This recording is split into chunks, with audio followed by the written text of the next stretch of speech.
gente já começa o programa de hoje, olha, num assunto importante, porque isso deve estar acontecendo com muita gente. Quem já tinha constipação intestinal e quem não tinha, que nesse momento notou que tudo deu uma mudada nesse assunto, depois do tempo, claro, que você está em casa, ou porque o seu relógio biológico está um pouco diferente, está indo dormir mais tarde, acordando mais tarde, está mais tempo em casa, então está se movimentando menos e isso gera muito problema. Então convidamos mais uma vez a nutricionista Paula Mello. Bem-vinda, minha querida. Tudo muito bem? Obrigada, tudo ótimo. Prazer tê-la aqui mais uma vez. O assunto é super sério. Eu imagino que o número de pessoas aí com a constipação intestinal tenha aumentado durante essa quarentena, mas eu queria abrir, né, até o nosso tema, te perguntando um pouco dessa relação entre nossa imunidade e a microbiota e o intestino, porque, né, é tão importante que a gente pense nisso agora. Bem-vinda. Obrigada, Carol. Um prazer estar aqui sempre. Pergunta importantíssima, na verdade. Hoje, quanto mais se estuda a parte de flora bacteriana, ou seja, daquelas bactériazinhas que naturalmente habitam ali o nosso cólon, o nosso intestino grosso, mais a gente já sabe que elas têm relação com provavelmente tudo, não só com o nosso percentual de gordura, mas também com a parte de imunidade. A gente costuma dizer muito que o intestino é a nossa primeira barreira imunológica, né? Eu não sei necessariamente se é a primeira barreira, o nosso estômago tem um pouquinho esse papel também, ele é ácido, então tudo que a gente come, que cai ali, boa parte das bactérias já acaba indo embora ali mesmo por conta do pH muito ácido, mas realmente se todo o alimento, junto com essa carga microbiológica que vai vir, se a gente não tiver ali um intestino muito bem estruturado e com uma boa flora bacteriana, certamente a gente está ali bem mais predispostos a diversas doenças. Então, cuidar da imunidade também envolve cuidar da nossa flora bacteriana. Tá aí, então já entenderam que não dá pra gente separar as coisas nesse momento, tem que cuidar do intestino. Vamos começar então com alguns sintomas, a gente vai colocar na tela, para quem já notou que deu uma mudada, né? Que aquele hábito ali, o horário que você tinha muitas vezes de ir ao banheiro, enfim, que alguma coisa pode sim estar errada. Então, como sintomas, menos de 3 evacuações por semana, esforço ao evacuar, presença de fezes endurecidas ou fragmentadas, sensação de evacuação incompleta, sensação de obstrução ou interrupção da evacuação. São aí alguns sintomas para a gente caracterizar o quadro, então, que a pessoa está com a constipação. É difícil, na verdade, até, Carol, porque não existe uma definição universal de constipação ou obstipação intestinal. Mas esses daí são alguns dos critérios que a gente chama de critérios de Roma 3 e o que os autores mostram aqui, se a pessoa tiver 2 ou mais desses sintomas em pelo menos 1/4 das evacuações dela, ou seja, a gente não precisa nem respeitar muito protocolos. Quem tem obstipação, quem tem desconforto ao evacuar, sabe que é desconfortável, sabe que as fezes às vezes são endurecidas, que existe dor ao evacuar, mas principalmente esse sintomazinho, que é a sensação de evacuação incompleta. Isso daí é muito comum nas pessoas que realmente têm obstipação intestinal. É aquela sensação de que fui ao banheiro, mas não consegui eliminar tudo que eu tinha que eliminar, sabe? Então a pessoa continua ali extremamente incomodada. Então não é para ser assim. O ato de evacuar é um ato normalíssimo. Até às vezes a gente fica cheio de dedos para falar sobre isso, né? Para usar algumas palavras. Todo mundo faz, né, gente? Exatamente. É até bom que a gente já, desde o início do programa, já fala isso. Todo mundo faz cocô normalmente. Isso não é um problema, a gente não tem que ter vergonha de falar sobre isso. Mas eu acho que hoje a gente vai apresentar, Carol, dicas que são muito boas e eu tentei até trazer coisas que são muito práticas realmente, que eu até acabo indicando para os meus pacientes. Lembrando que quem são essas pessoas, né, Carol? Hoje você falou que a maioria das pessoas está mais dentro de casa, está mais confinada, sem dúvida nenhuma, a redução da atividade física já faz com que a maioria dessas pessoas, que às vezes nem apresentava, tinha só uma tendência, mas no geral conseguia ser bom, hoje esteja um pouquinho mais lento o trânsito intestinal. Mas a gente vê que a obstipação intestinal é algo que acomete principalmente mulheres, e isso talvez tenha relação com algumas questões comportamentais e históricas, mas também com gestação, porque no final das contas, gravidez, gestação, algumas cirurgias nessa parte baixa, tudo isso mexe um pouco e atrapalha a parte muscular e de inervação mesmo, dessa parte pélvica, do assoalho pélvico. Tanto, Carol, que às vezes até em conjunto com todas as modificações de alimentação, hidratação, que a gente vai falar bem aqui, a parte de atividade física, às vezes é recomendado também para essas mulheres que elas façam um tipo de fisioterapia ou exercício desse assoalho pélvico, que envolve também a parte do ânus realmente. Enfim, são exercícios que as mulheres podem fazer para fortalecer essa parte pélvica e ajudar na expulsão do bolo fecal. Agora, o estresse também está diretamente relacionado, né? Com certeza. Fico eu pensando agora, então, para quem já tinha, o problema pode se agravar e aumentar até a distância, né, entre os dias da evacuação. Exatamente. Agora, para quem não tinha e que a rotina mudou completamente, eu acho que a primeira coisa que acontece, quando a gente fala, ai, trava, porque o estresse gera, né? Exatamente. Travei. Exatamente. E isso também é algo que tem que ser trabalhado além das dicas que você vai dar, né, Paulinha? Com certeza. Na verdade, a gente separou vários slides aqui, Carol, e um deles é justamente isso, a parte de gerenciamento do estresse. Então, se você quiser, já podemos começar com eles para a gente falar dos tratamentos. Então, na tela, fiquem ligados que está todo mundo passando por isso, está todo mundo no mesmo barco. Olha lá, o primeiro. Vamos falar de aumentar o consumo de fibras e de água. Esse não dá para passar. Não dá. Esse aí é o básico, né, Carol? É o beabá. Às vezes eu tô com o meu paciente em consultório, né? A minha paciente, ela me fala, o trânsito intestinal não é muito bom. A segunda pergunta que eu já faço para ela é, como é o seu consumo de água? Porque não adianta a gente achar que tem trânsito intestinal lento, que isso é um tormento na vida, se o mínimo a gente não faz, que é beber uma boa quantidade de água no dia. Quanto é boa quantidade de água? Vai ser muito relativo para cada pessoa, para o quanto essa pessoa sua ou não, quanto ela perde de água naturalmente. E isso tem total relação com a atividade física que ela faz, com a umidade, a temperatura da cidade em que ela vive. Então, não existe aquela coisa de tem que beber 2 litros. Não é. Mas esses 2 litros que a gente ouve tanto falar, acaba sendo uma média que quando a gente não conhece muito bem a pessoa, o ritmo de vida dela, onde ela vive, a gente acaba dizendo que é uma média e que provavelmente se você consegue atingir esses 2 litros, que não precisa ser só com água livre, então chás, café, sopas, uma fruta aguada como uma melancia ou melão, tudo isso está sendo somado a essa cota de água que você precisa consumir no seu dia. Então não é só água livre, é água que também vem através dos alimentos. Mas para você ter uma ideia, Carol, em torno de 3/4 das nossas fezes é água. É água.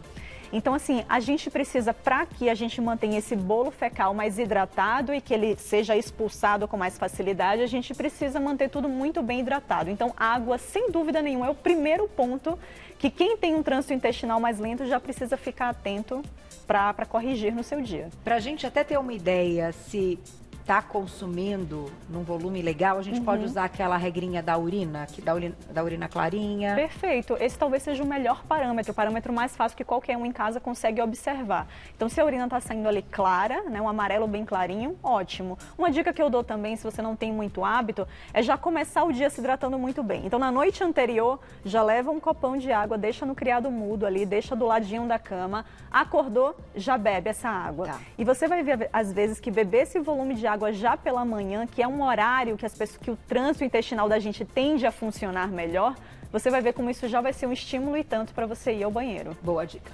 Vamos para o próximo, olha lá na tela. Vamos falar então de frutas, nozes, grãos e vegetais. Temos que comer. Porque isso daí, na verdade, esses são os principais alimentos que complementam lá o quadril anterior, que é a parte de fibras. Então, de onde vão vir as fibras, né, na nossa alimentação? Basicamente de comida de verdade, né, que a gente sempre bate na tecla aqui, Carol. Então, salada, legumes, esses grãozinhos, né, sementes do tipo as oleaginosas, então amêndoas, castanhas, tudo isso contribui com muita fibra. Se eu pudesse aqui até, então se a pessoa pensar, Paula, mas eu já tenho uma alimentação boa, eu já tenho uma alimentação onde eu boto salada, onde eu trago legumes, né, alimentos integrais para minha rotina, então acho que eu já tenho uma boa quantidade de fibra. Olha, então para você eu diria para fazer algo mais. Tenta trazer diariamente, mas é todo santo dia, Carol. Então, assim, se eu passar na sua casa hoje, tem que ter um desses alimentos aí, porque todo santo dia você vai trazer eles. Psyllium, talvez tenham algumas pessoas em casa que nunca ouviram falar de psyllium, mas o psyllium é uma plantinha, olhando para ele, lembra farelo de aveia, né? Então ele é meio flocadinho, assim, você consegue comprar nessas casas de produtos naturais que vendem alimentos a granel, sabe? Ou mesmo nessas grandes redes aí que vendem muitos produtos naturais. Então, psyllium parece muito, tem até a versão industrializada dele, só que eu diria que é melhor comprar ele como se fosse a plantinha mesmo, o pozinho, porque vai vir totalmente isento de aditivo químico. E psyllium é algo que comprovadamente ajuda muito a hidratar esse bolo fecal. Então, o que é que eu diria para vocês fazerem? Além de, claro, ter toda a base já muito boa, então introduzir salada, legumes, frutas, que é realmente o que vai contribuir com a maior quantidade de fibras para a nossa alimentação. Eu diria para você, todo santo dia, trazer uma fruta laxante para participar do seu dia. E aí a gente pode falar da ameixa boa. A ameixa, além dela conter uma quantidade razoável de fibra, ela também é rica em sorbitol, que é um tipo de açúcar, né, um álcool de açúcar, que ele tem um certo efeito laxativo. Então a gente pode aí falar de 4 ameixas secas, então você vai trazer uma porção de fruta laxante, 4 ameixas secas, ou um pedaço de mamão também, que é uma ótima fruta laxante, ou uma fruta cítrica cheia de bagaço, como é o caso da laranja, por exemplo. Então você vai trazer uma porção de fruta, né, laxante, somar isso a uma colher, de preferência de sopa de psyllium no dia, que você pode botar em diferentes preparações. Vou tomar um iogurte, por exemplo, você pode colocar nesse iogurte. Eu coloco no omelete. Boa, no omelete fica ótimo. Pois é, porque o psyllium, gente, em contato com qualquer umidade, ele tende a formar uma gosminha até. Então, às vezes, colocar isso em cima da fruta não fica muito agradável, porque ele forma como se fosse uma melequinha. Então, fica muito melhor para você fazer tipo uma panqueca, tipo um omelete. Incluir ele, porque ele traz até uma certa fofurinha. Às vezes até bolo, que a gente quer fazer de micro-ondas, por exemplo, ele traz uma textura legal para esses alimentos. Então, colocar psyllium, muita água, uma porção de fruta laxante. Um outro tipo de fibra também muito boa que a gente pode trazer é a chia. Chia é uma semente que talvez seja uma das mais concentradas em fibra. Então, 40% mais ou menos do peso da chia é fibra. A grande questão só é que geralmente a gente não consegue comer uma quantidade grande de chia, né, Carol? Então, até uma dica que eu dou é fazer aquele tal do pudim de chia. Costuma ajudar muito. Quem sabe até, nunca experimentei, mas quem sabe até colocar o psyllium nessa mistura também fique bom. E fica tipo uma gelatininha, né? Assim. Fica tipo uma gelatina, tipo um pudim mesmo, exatamente porque a chia, quando tá perto de líquido, ela também infla e hidrata. E fica muito legal. Então, dá pra você pegar. Por que eu digo para fazer o pudim? Porque no pudim você consegue usar uma grande quantidade. Você pega umas 3 colheres de sopa de chia, hidrata isso com um pouco de leite de coco, um pouco de leite de vaca. Pode adoçar isso, quem sabe já usa ameixa, dá uma triturada na ameixa. Pronto, virou uma sobremesa. Gente, vira uma sobremesa de verdade. Deixa na geladeira isso, mistura de um dia para o outro, fica sensacional. Na verdade, basta umas 3, 4 horinhas na geladeira que já fica muito bom. Ótima dica. Então a gente pode devemos fazer isso todos os dias. Exatamente. Lembrar de todo dia. Então, tem horário, Paulinha? Por exemplo, aquilo que você comentou. Então, antes de dormir, fazer alguma coisa para que no dia seguinte, de manhã, que já é um horário propício, enfim, um horário que normalmente o intestino pode funcionar melhor, para já dar esse gatilho na noite anterior? O que eu diria até, quem sabe, trazer esse protocolo laxante às vezes para participar da noite. Eu chamo de protocolo laxante, né? Mas é algo legal e é bem interessante isso que você falou, Carol, de estabelecer um horário. No momento em que a gente cria um horário que é certo que a gente vai fazer aquilo, é muito mais fácil da gente lembrar de fazer. Verdade. Porque se a gente deixa muito aleatório no nosso dia, a gente acaba esquecendo. Então, traz isso para o período da noite, fruta laxante, mais o psyllium, pode ser o pudim de chia ou não, e no dia seguinte, copão de água para dentro. Vamos ver se isso não melhora o trânsito intestinal. Olha, a ameixinha antes de dormir, eu amo. Né? É meu... Já virou sobremesa. Não sei, ela é incrível e poucas calorias, né? Porque também a gente está no momento que a gente lembra dessa parte, mas também não pode esquecer que se consumir também um monte, aí açúcar, aí a gente vai ter outro problema. Exatamente. Tem perguntinha já? Vamos para as próximas dicas, então. Olha lá, já perguntinhas do público ao vivo na @VocêBonitaTV.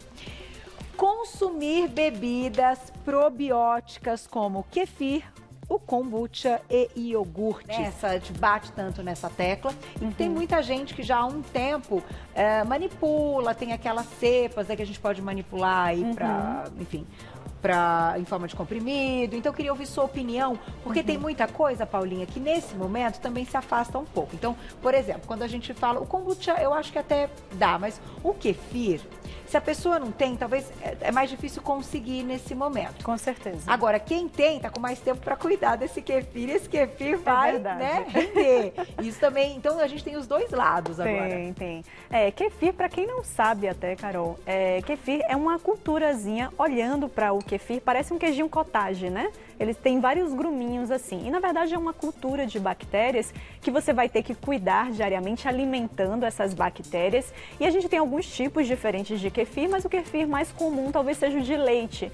Então, na verdade, é uma culturazinha de bactérias que você pega e você alimenta ela todos os dias com leite e ela vai fermentar esse leite e gerar um iogurte bem rico em probióticos. A grande diferença realmente do kefir para um iogurte convencional é justamente essa, que o iogurte convencional, a indústria que faz ou quando a gente faz em casa, geralmente a gente usa uma única cepazinha de bactéria, um único tipo. A gente pega um tipo de lactobacillus ali e coloca, adiciona no leite para fermentar. Tá. Já a cultura de kefir, ela é uma cultura muito rica em bactérias. Geralmente a gente fala em mais de 40 tipos diferentes de cepas de bactérias. Então, geralmente, a concentração de bactérias, de probióticos, né? Porque probiótico é exatamente isso, são as bactérias benéficas ao nosso intestino. Então, um iogurte feito de kefir, ele geralmente tende a concentrar muito mais probióticos, muito mais bactérias do que um iogurte convencional. Tá. Mas claro que, como o kefir, geralmente a gente doa, né? Porque aqui a gente não vende cepas de kefir, né? Aqui no Brasil. Então, geralmente a gente doa, apesar de que eu já tenho visto no mercado alguns iogurtes dizendo que são iogurtes de kefir. Quero até ainda dar uma avaliadinha nesses rótulos que ainda não pude dar. Mas como geralmente ele é doado, né, uma culturazinha que é doada, realmente agora nesse período de quarentena, que a gente está evitando o contato social, a pessoa não vai conseguir. Então o que eu diria? Busque os alimentos fermentados que você tem à disposição. Então o iogurte acaba sendo um deles. Tá. Se não, já que ele não vai ter tanto probiótico assim, algo muito legal é você suplementar. Então hoje a gente tem muitos suplementos de probióticos que você pode comprar na farmácia, né? Ou você pode encomendar às vezes até, se você quer pegar um de fora, um probiótico gringo, que eu brinco, porque eles geralmente são mais concentrados, né? Então para pessoas que têm uma obstipação já crônica de anos, eles costumam ajudar porque tem uma concentração maior de bactérias. Tudo isso pode ser feito, mas a dica mais prática é um iogurtezinho. Então traga um iogurte para participar, um natural, integral, sem açúcar, para participar do seu dia. Muito bom. Vamos para a próxima dica? Olha lá.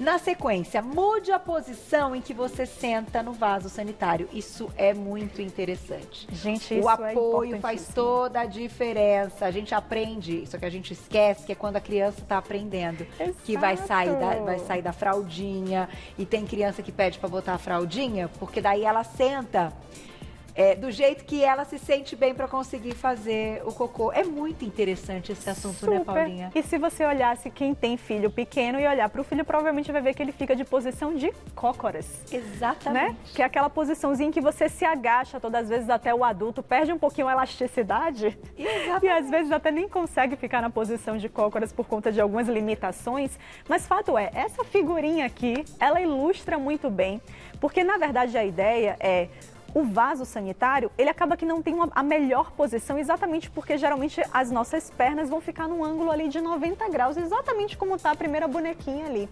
Então o que a gente pode fazer, e hoje até, se vocês forem buscar aí nos sites de busca, vocês vão ver que já existem banquinhos que foram criados para isso, que eles acoplam ali no vaso sanitário e serve justamente para você elevar um pouco a sua perna, tentando imitar, sentado no vaso sanitário, a posição de cócoras. Então o que esse banquinho faz?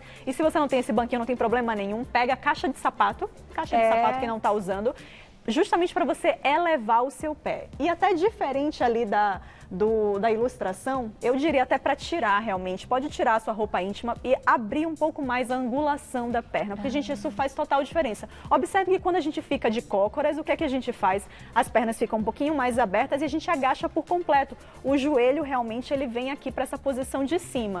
Então eu diria para você tirar realmente, abrir um pouquinho mais as pernas, elevar as pernas, porque isso muda inclusive a posição aqui do nosso cólon e por isso facilita a expulsão das fezes. Você vai ver que isso faz toda a diferença. E é interessante, né, que eu iniciei falando das crianças, claro, por isso que tem a privada pequenininha, né, e que facilita nesse momento que a criança não é só, essa é da criança para dar tchauzinho pro cocô, não é, gente? tem, né? Vamos além do pensamento, tem toda essa explicação, uma explicação fantástica para todo mundo entender. Então isso aqui, eu acho que se amplia, pessoal da terceira idade e tudo mais. Quanto mais vai perdendo essa questão da elasticidade que você falou, mais a gente tem que ir elevando essa plataforminha. Pega uma bacia, vira a bacia ao contrário, vira também um degrauzinho. Então isso aqui é uma das coisas que, assim, depois que eu fui estudar a questão infantil, por que tem criança que pede para botar a fralda? É claro, porque daí quando ela bota, ela fica de cócoras. Na posição que ela gosta. É demais. Vamos pro próximo, então, para finalizar com mais dica da Paulinha. Olha lá. Nunca segure a vontade de defecar.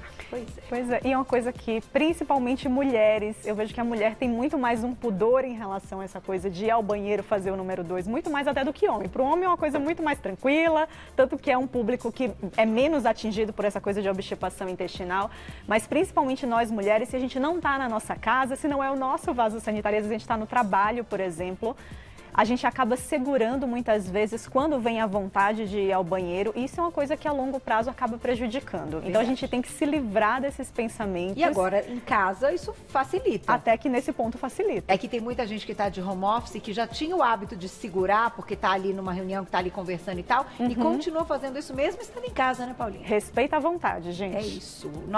É tudo, a natureza sabe. Orgânico. Tudo, né? É orgânico. Tudo, os recados que a gente recebe são todos, assim, perfeitos. E eu vou, claro, te agradecer mais uma vez. Paulinha deve estar aí no seu momento com as consultas, né? Online, com a telemedicina, sim. online. Então, vai lá no Insta para seguir o trabalho dela. É referência no assunto. Uma super nutricionista. @NutriPaulaMelo, tudo junto. O Melo é com 2 L's, tá? @NutriPaulaMelo, tudo junto. E o site nutripaulamelo.com.br. Muito obrigada, viu? Obrigada beijo também, para você Carol. Beijo e enorme. até a próxima. Até.